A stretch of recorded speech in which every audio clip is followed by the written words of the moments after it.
If you are hearing these words now, know this is no mere coincidence. It is a response, a resonance your soul has awaited, a premonition it held. Before we delve into the most sacred depths, into the holy of holies of truth, you must make your choice. Give a like, and it will be not just a sign of approval, but a firm declaration of your intent to join us. Subscribe, and you will become part of those who do not cease their search, those who dare to seek.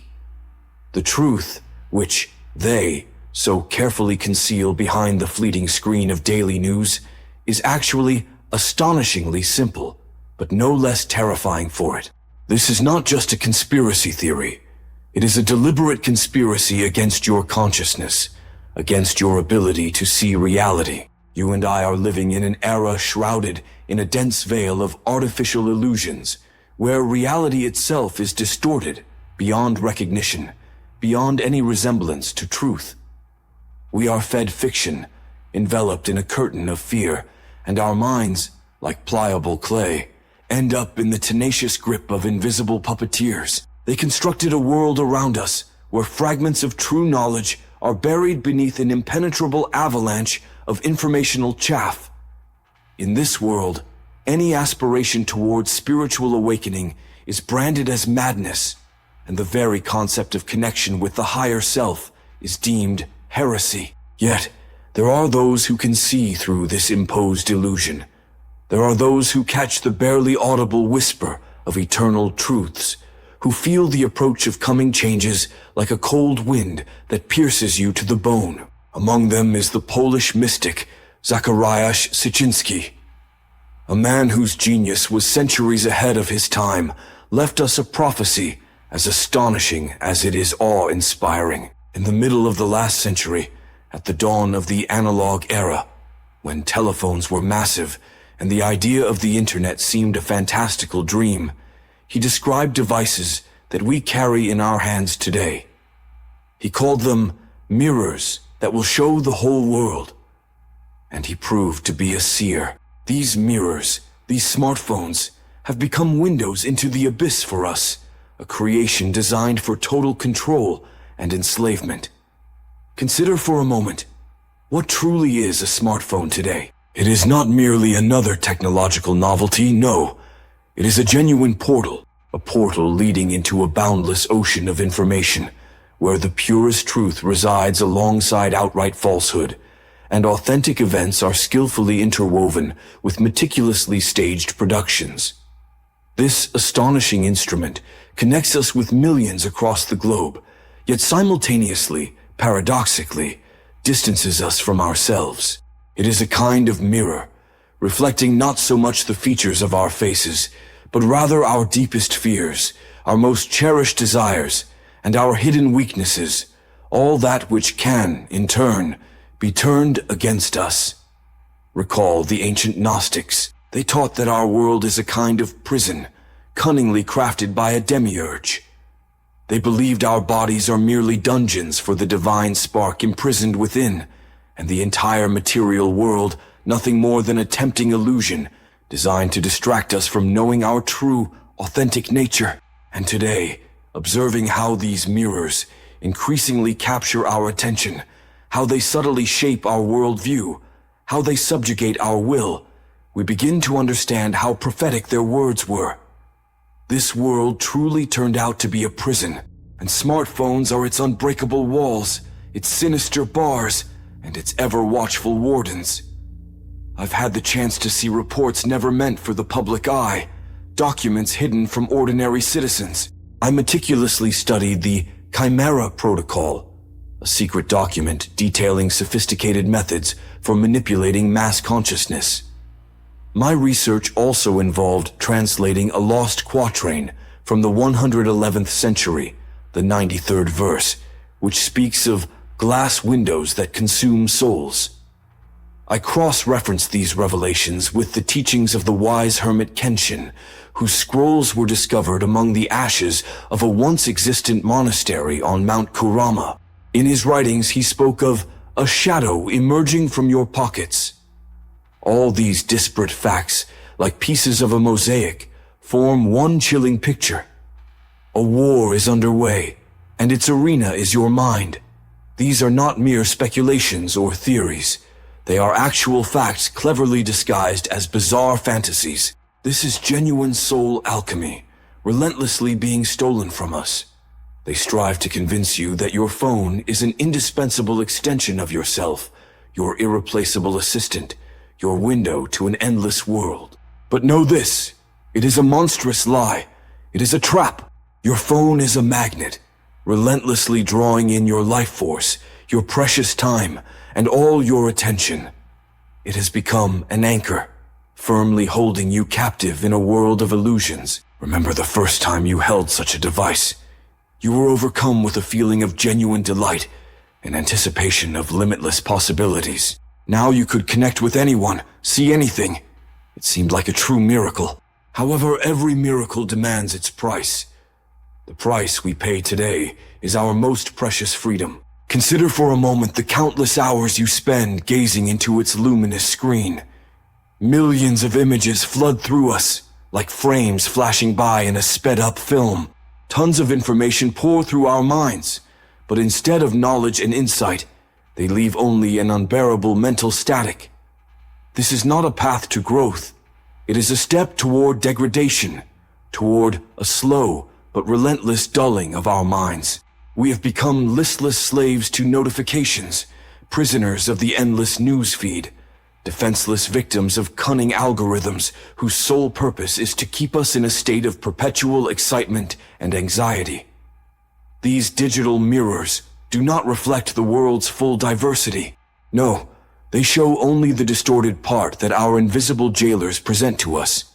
And this part of the world is steeped in poison, fear, anger, burning envy, and blind hatred. Everything that depletes our souls, everything that robs them of their strength. Recall that inexplicable anxiety that suddenly grips you in its cold embrace somewhere around 3 a.m, or perhaps that strange, sharp feeling of alienation as you look at the hurried, unfamiliar faces of passers-by on a bustling street. Maybe it's that quiet but persistent sense of emptiness when it seems you have everything you could possibly desire. Know this, it is not ordinary depression. It is your own soul suffocating in the grip of this alien soulless matrix. It is your inner, incorruptible light desperately battling the darkness that is so persistently imposed upon you from without. We live in a remarkable and at times frightening era when the very concept of reality has become fluid and blurred, like a watercolor painting in the rain. Times when facts are easily substituted with superficial opinions, and truth itself often turns out to be an elaborate lie. And these so-called mirrors are truly the perfect, cunning tool for maintaining such an order of things. They create a deceptive illusion of transparency, but in reality, they only deepen our delusions, shrouding them in a dense veil. Though they bind us with unseen threads, they simultaneously alienate us from one another. They generously share information, yet skillfully sow seeds of misinformation. Look closer. How often do you observe people utterly immersed in their smartphones, as if drawn into some unknown, alluring abyss?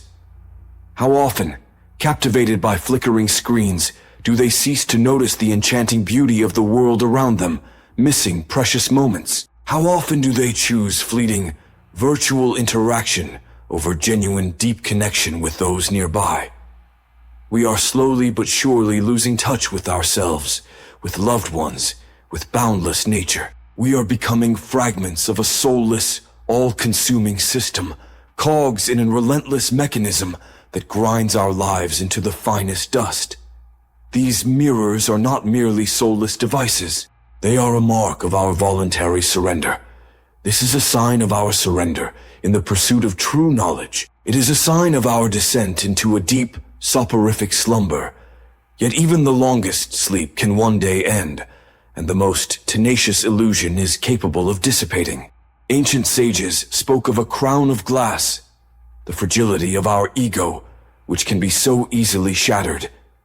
They also mentioned metallic veins, a soulless, pervasive system that ceaselessly feeds on our life force. And today, observing how smartphones, like invisible threads, permeate every aspect of our daily lives, we see these age-old metaphors acquiring a chilling reality. We witness our own crown of glass shattering with every impulsive like, with every fleeting comment. We feel the cold, metallic veins of this all-encompassing system greedily draining our most precious lifeblood, leaving behind only emptiness.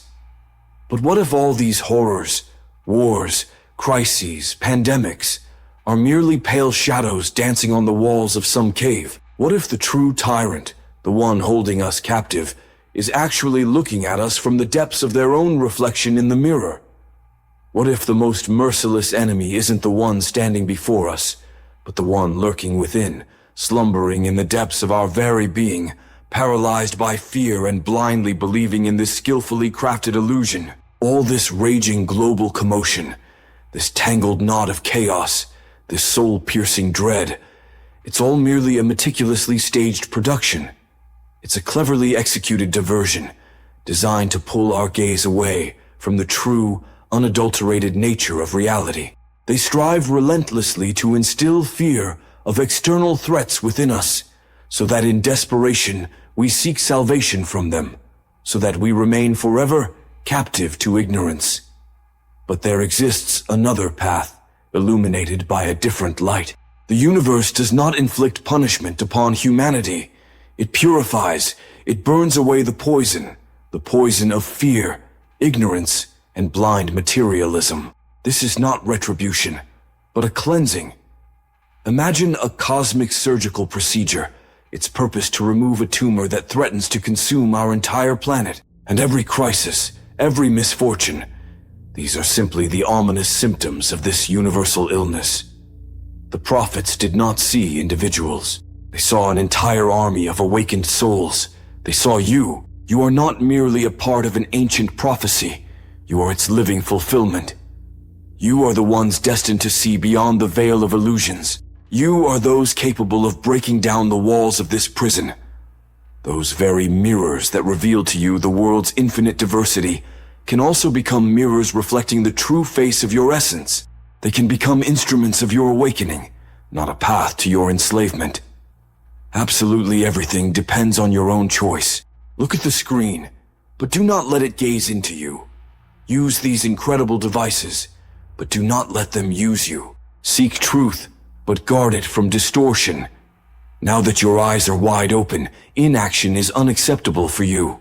Your like is a bright flash of light, illuminating the entire boundless network. Your share is a tiny, yet living seed that you plant in the fertile soil of sleeping minds. Your subscription is not just a formality. It is a true oath.